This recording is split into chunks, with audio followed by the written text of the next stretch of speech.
الرحمن الرحیم وَقَدَمْنَا لَهُ فِي الْأَلْوَاحِ مِنْ كُلِّ شَيْءٍ مَوْعِظَةً وَتَفْصِيلًا لِكُلِّ شَيْءٍ فَخُذْهَا بِقُوَّةٍ وَأْمُرْ قَوْمَكَ يَأْخُذُوا بِأَحْسَنِهَا سَأُرِيكُمْ دَارَ الْفَاسِقِينَ سَأَصْرِفُ عَنْ آيَاتِي الَّذِينَ يَتَكَبَّرُونَ فِي الْأَرْضِ بِغَيْرِ الْحَقِّ وَإِنْ يَرَوْا كُلَّ آيَةٍ لَا يُؤْمِنُوا بِهَا وَإِنْ يَرَوْا سَبِيلَ الرُّشْدِ لَا يَتَّخِذُوهُ سَبِيلًا وَإِنْ يَرَوْا سَبِيلَ الْغَيِّ يَتَّخِذُوهُ سَبِيلًا ذلك بأنهم كذبوا بآياتنا وكانوا عنها غافلين والذين كذبوا بآياتنا ولقاء الآخرة حبطت أعمالهم هل يجزون إلا ما كانوا يعملون واتخذ قوم موسى من بعد من حليهم عجلا جسدا له خوار ألم يروا أنهم لا يكلمهم ولا يهديهم سبيلا اتخذوه وكانوا ظالمين ولما سقط في أيديهم ورأوا أنهم قد ضلوا قالوا لئن لم يرحمنا ربنا ويغفر لنا لنكونن من الخاسرين ولما رجع موسى إلى قومه غضبان آسفا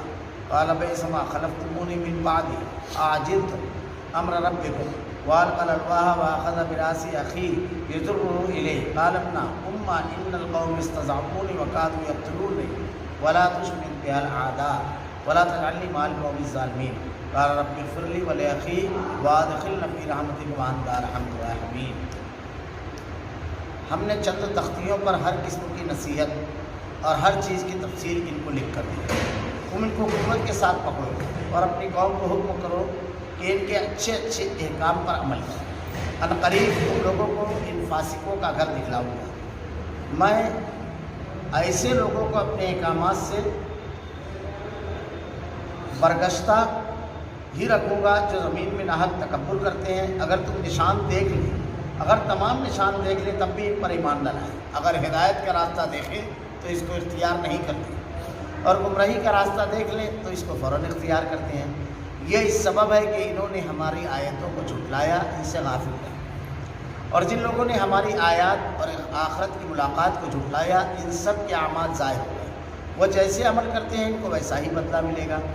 اور موسیٰ کی قوم نے ان کے بعد اپنے زیوروں سے ایک بچڑا بنا لیا. وہ ایک جسم تھا جس میں بیل کی آواز نکلتی تھی. کیا انہوں نے یہ نہ دیکھا کہ وہ ان سے نہ تو کوئی بات کرتا نہ ان کو کوئی راہ دکھا سکتا ہے. اس کو انہوں نے معبود قرار دیا اور وہ لوگ تھے ہی ظالم. اور جب نادم ہوئے اور دیکھا کہ واقعی وہ لوگ گمراہ ہو گئے تو کہنے لگے اگر ہمارے رب نے ہم پر رحم نہ کیا اور ہمیں معاف نہ کیا تو ہم بالکل برباد ہو جائیں گے.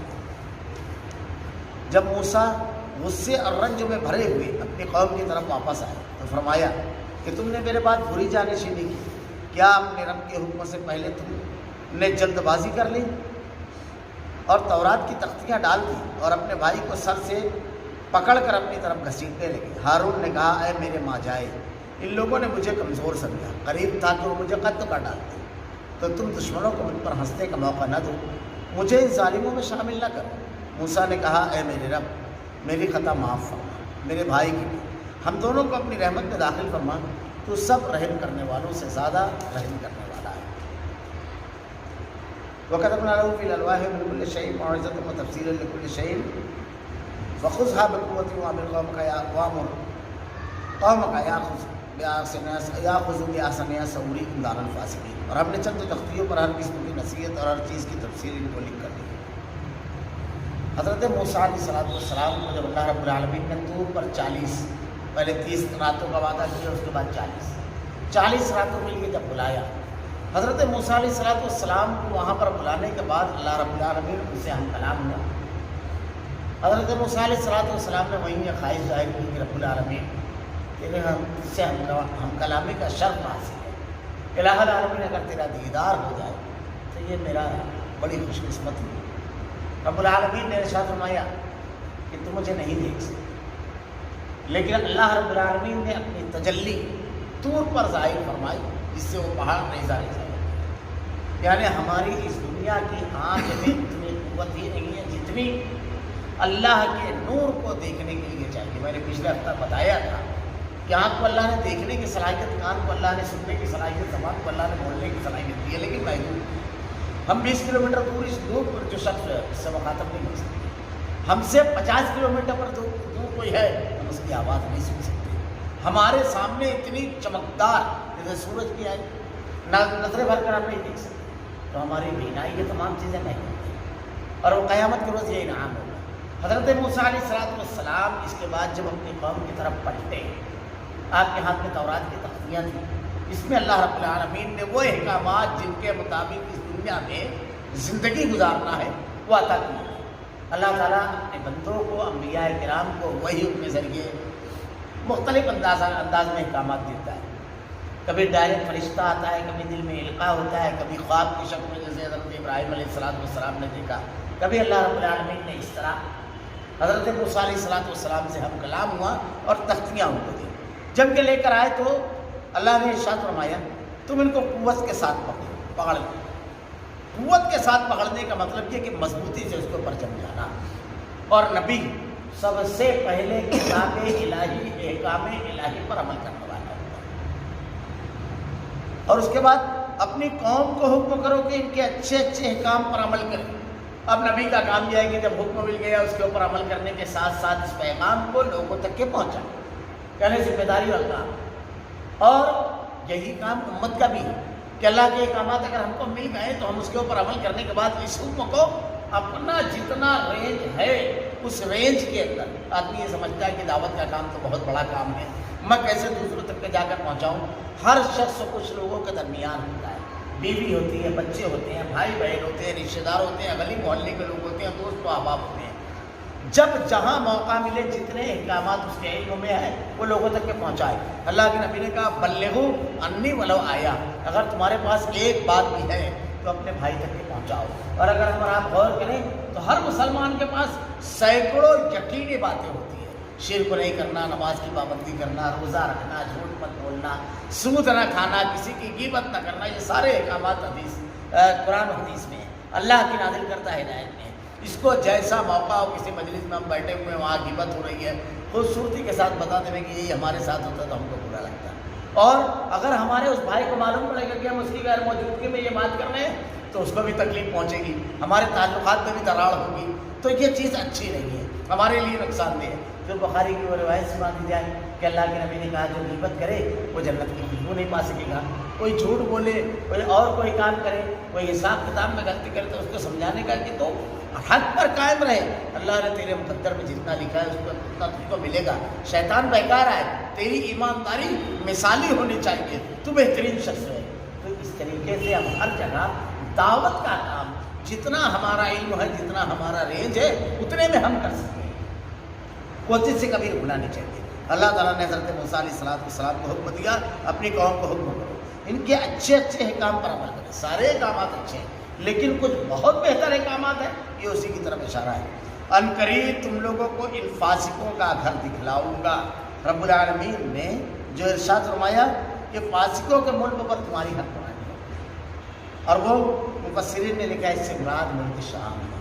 ان قریب اللہ رب العالمین یہ احکامات پر عمل کرنے کی وجہ سے اب فاسق لوگوں سے اللہ تعالیٰ حکومت چھین لیتا ہے، ظالم لوگوں سے چھین لیتا ہے، اختیار اور قیادت چھین لیتا ہے، تو وہ مقام جو تم کو ملنے والا ہے ان قریب اس کی بنیاد پر ملنے والا ہے۔ اس کا مطلب یہ کہ ہم دنیا میں قیادت و سیادت، حکمرانی چاہتے ہیں، مظلومی سے نکل کر کے اور محرومی سے نکل کر کے انعام و عطا کی تمام بلندیاں چاہتے ہیں تو ہم کو دین پر آ کر کے جمنا ہے اور دینی احکامات پر عمل کرنا ہے۔ اللہ تعالیٰ اس کے ساتھ ساتھ فلسفہ بتا رہا ہے کہ دیکھو ایک ایسی قوم جو ظلم کی چکی میں نسلوں سے پس رہی تھی، ان کو اللہ نے درجہ کے پار کیا نبی کے حکم کو ماننے کی بنیاد پر۔ اب نبی کو مزید تفصیل سے جو احکامات دیے جا رہے ہیں اس پر عمل کرنے کی بنیاد پر اللہ قیادت اور حکمرانی کی اللہ رب العالمین وضاحت کر رہا ہے کہ تم کو ملنے والی ہے۔ اب سیرت پڑھیے، اللہ کے نبی صلی اللہ علیہ وسلم اور صحابہ کرام کے پاس کیا تھا؟ مکہ سے نکلے ہجرت کر کے جب تو بدن کے کپڑوں پر نکلے تھے، لیکن اللہ کا دین تھا، ان کے پاس عمل تھا، اللہ کے دین کو پہنچا رہے تھے۔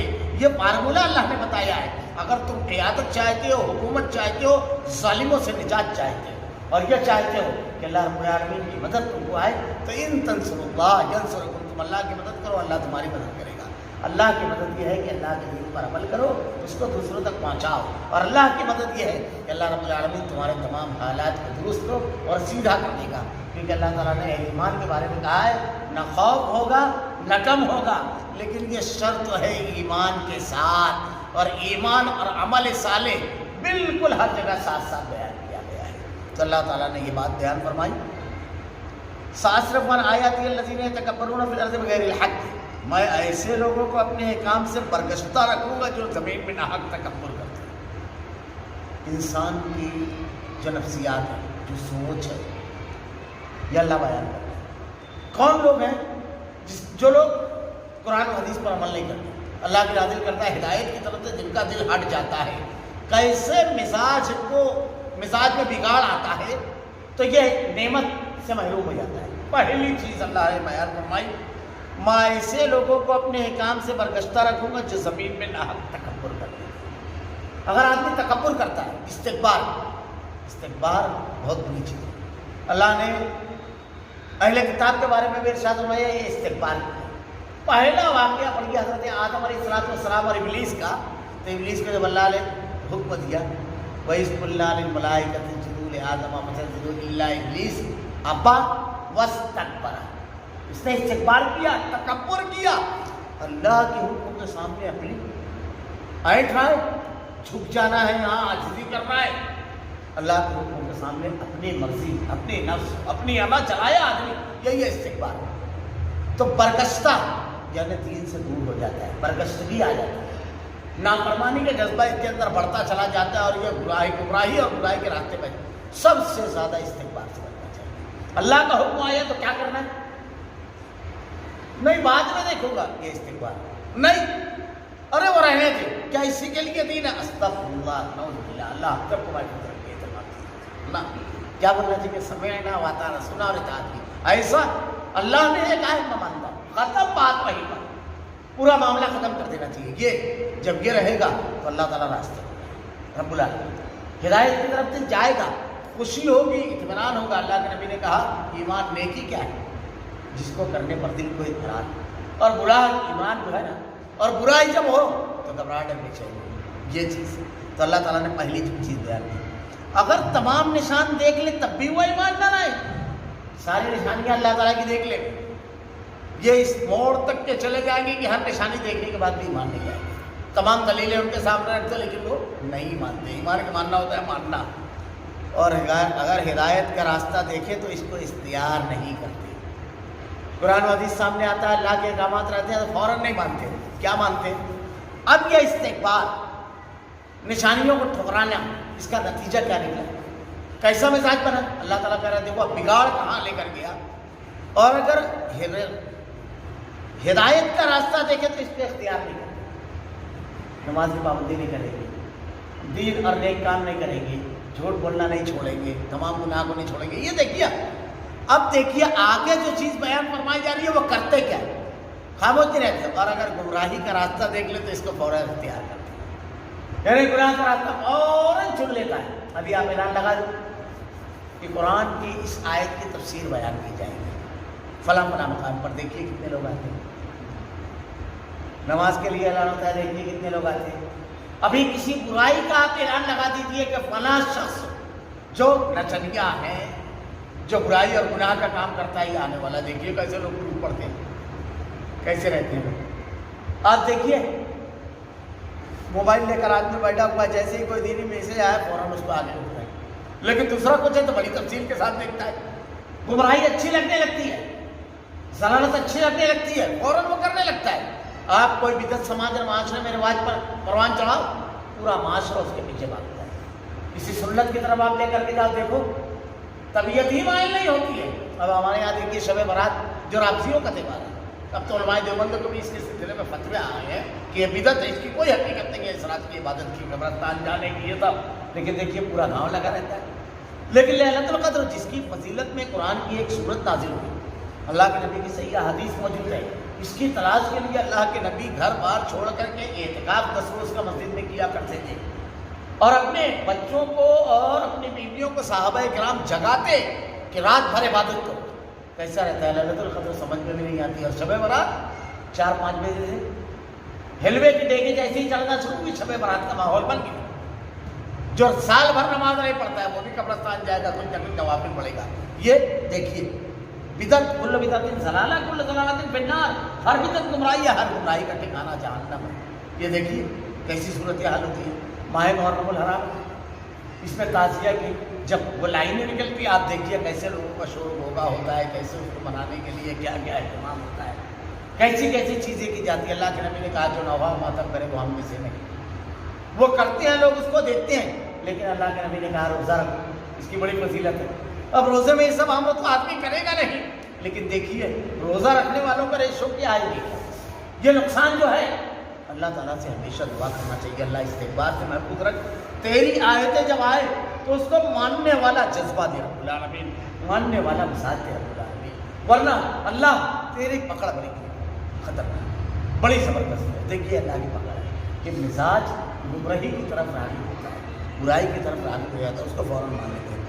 یہ سبب ہے کہ انہوں نے ہماری آیتوں کو جھٹلایا اور اس سے غافل رہے، معلوم تھا تو کنارے ڈال دیا، اور دوسرا جرم یہ کیا کہ کبھی معلوم ہی نہیں، پڑھا ہی نہیں کبھی کہ اللہ تعالیٰ کا دین کیا ہے، اس کے احکامات کیا ہیں۔ ایک بات میں کہتا ہوں، دیکھو اللہ کے نبی نے کہا طلب العلم فریضۃ علی کل مسلم، ہر مسلمان مرد عورت بچے بوڑھے عاقل بالغ ہر مسلمان آگے علم حاصل کرنا پڑتا، لیکن کتنا فلولا نفر من کل فرقۃ منهم طائفۃ لیتفقهوا فی الدین، ایسا نہیں ہو کہ سب نکل پڑے، تم میں ایک طائفہ ہے، گروہ رہنا چاہیے جو دین کی فقہ حاصل کرے، یعنی دین کے تمام جزئیات اور کلیات کا علم حاصل کرنے کی کوشش کرنے والا ایک طبقہ رہتا ہے جس کو ہم علماء، فقہاء، محدثین، فضلاء یہ کہتے ہیں۔ جیسا جیسا علم کا ہے، عالمیت ہے، فضیلت ہے، پھر اس کے بعد اس میں دکتورا ہے، الگ الگ پھر ڈگریاں ہیں، جتنا حاصل کرتے ہیں۔ لیکن عام آدمی جو ہے فرض سب پر ہے، کتنا جتنا ہماری ضرورت ہے، 5 وقت کی نماز پڑھنا ہے، روزہ رکھنا ہے، کچھ تو کرنا ہے، اس کا علم حاصل کرنا ہمارے اوپر فرض ہے۔ رمضان مہینے میں روزہ رکھنا ہے، اس کا علم کس سے روزہ ٹوٹتا ہے، کس سے نہیں ٹوٹتا ہے، کب روزہ شروع ہوتا ہے، کب نہیں شروع ہوتا ہے، روزے میں کیا کرنا ہے، کس سے بچنا ہے، یہ حاصل کرنا ہم پر فرض ہے۔ اگر اللہ نے مال دیا، حج بیت اللہ کے لیے جانا ہے تو ہم کو حاصل کرنا ہے اس کا علم کہ کیسے حج کرنا ہے۔ اگر نہیں ہے مال، یہ فرض نہیں ہے ہمارے۔ ہم ہر سال قربانی کرتے ہیں تو ہم کو کیسا جانور لینا ہے، کتنا جانور لینا ہے، یہ پوری معلومات ہم کو ہونا چاہیے، اس کا علم حاصل کرنا ہمارے اوپر فرض ہے۔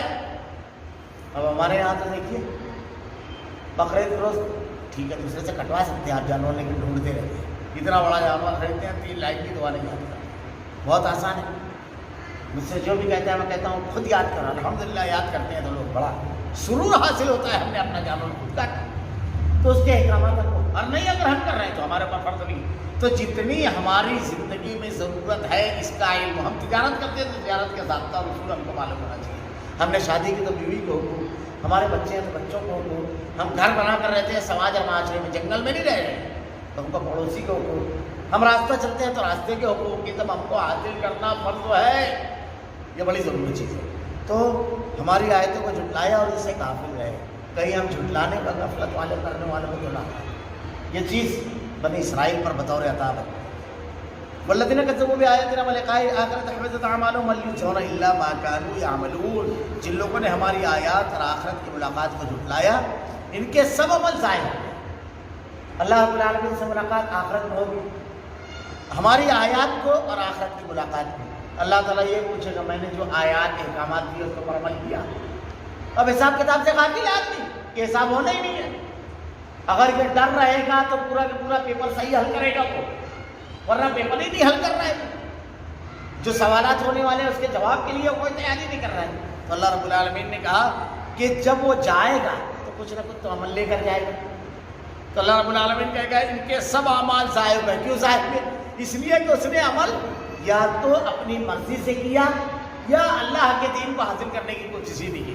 اب سارا کے بعد سارا معاملہ راؤنڈ ہے، سارے جوابات غلط ہیں، تو اللہ تعالیٰ سب اعمال ضائع ہوئے، پھر اس نے جو بھی کیا وہ ضائع ہوا۔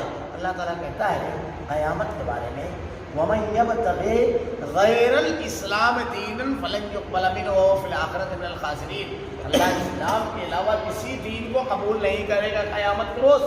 جو لوگ دوسرا دین لے کر آئیں گے، تیسرا عمل لے کر آئیں گے، وہ بڑے گھاٹے اور خسارے میں رہیں گے۔ وہی ہے اللہ سب اعمال ضائع کرے گا، وہ جیسے عمل کرتے ہیں ان کو ویسا ہی بدلہ دیا جائے گا۔ قرآن و حدیث پر عمل کیا ویسا بدلہ، اور دنیا میں اپنی مرضی چلائی ویسا بدلہ دیا جائے گا۔ یہاں سے مضمون دراصل لمبا ہے، پورا ایک واقعہ ہے کہ کیسے ان لوگوں نے زیور بنایا، پھر کیا کیا، زیور جمع کیا، پھر کیسے بچڑا بنایا، تو سامری نامی ایک شخص ہو، میں صرف ترجمہ پڑھ دوں گا، یہ دیکھ کر کے حضرت موسیٰ علیہ السلام کی کیا کیفیت ہے۔ یعنی جب یہ لوگ وہاں پر اترے اور حضرت موسیٰ وہاں گئے تو اس نے کیا کیا، ان لوگوں نے آپس میں سب کے زیورات جمع کیا اور اس کو ڈھال کر کے ایک بچڑا بنایا۔ بعض لوگوں نے، ہمارے ہندوستانی جو لوگ ہیں، ان لوگوں کو کہا یہ یہودیوں کے جو 12 قبیلے تھے اس میں سے ایک قبیلہ ہے، کیونکہ یہود کے یہاں گائے مقدس ہے اور ان کے یہاں گائے مقدس ہے، ان لوگوں کے یہاں وہی گائے۔ اور اس نے جب گائے بنائی تو گائے بنا کر ایسے اینگل سے کھڑا کیا، جب ہوا چلتی تھی تو اس کے منہ میں داخل ہو کر کے پچھلے حصے سے نکلتی تو بھوں بھوں ایسے آواز آتی، اور یہ بہت آسان چیز ہے۔ آپ کو معلوم ہونا چاہیے مصر میں مندر جو فرعونہ تھے مصر کے، تو فرعونہ کا ایک مندر ہے، اس مندر میں، اس میں جو علاقہ ہے اس میں سنبل کے مندر میں ان کی مورتیاں ہیں، ملکہ کی اور فرعون کی۔ فرعون جو ہے یہ ایک پرٹیکولر آدمی نہیں ہے، مصر کے جتنے بادشاہ تھے سب کو فرعون کہا جاتا ہے۔ جیسے روم اور ایران کے بادشاہ کو قیصر اور کسریٰ، قیصر رومیوں کو کہا جاتا تھا، کسریٰ ایرانی بادشاہ کو۔ اب اس میں ان کے نام جست و جرد ہو، ہرقل، الگ الگ نام تھے، تو ایسے ہی بہت سارے فرعون تھے۔ حضرت موسیٰ علیہ السلام کے دور میں جو تھا اس کے بارے میں لوگوں کا کہنا ہے، کچھ لوگ ایسا کہتے ہیں فرعون رامسس اس کا نام تھا، بعض لوگوں نے کچھ اور تحقیق پیش کیا، لیکن زیادہ تر لوگوں کا یہ کہنا ہے۔ تو خیر یہ جو اعلیٰ فرعون ہے جس کا میں تذکرہ کرنا ہوں، اس کا جو مندر ہے ایسی حکمت سے بنا ہے کہ اس کی مورتی کے اوپر، اس کے مجسمے کے اوپر جس دن اس کا جنم دن ہے، پیدائش کا دن، اسی دن سورج کی روشنی اس کی پیشانی میں پڑتی ہے، بس اس دن۔ اتنے ماہر تھے وہ لوگ ہوتا ہے۔ تو اس میں کیا عقیدہ بنایا کہ بھائی سورج دیوتا سلامی لینے آتا ہے۔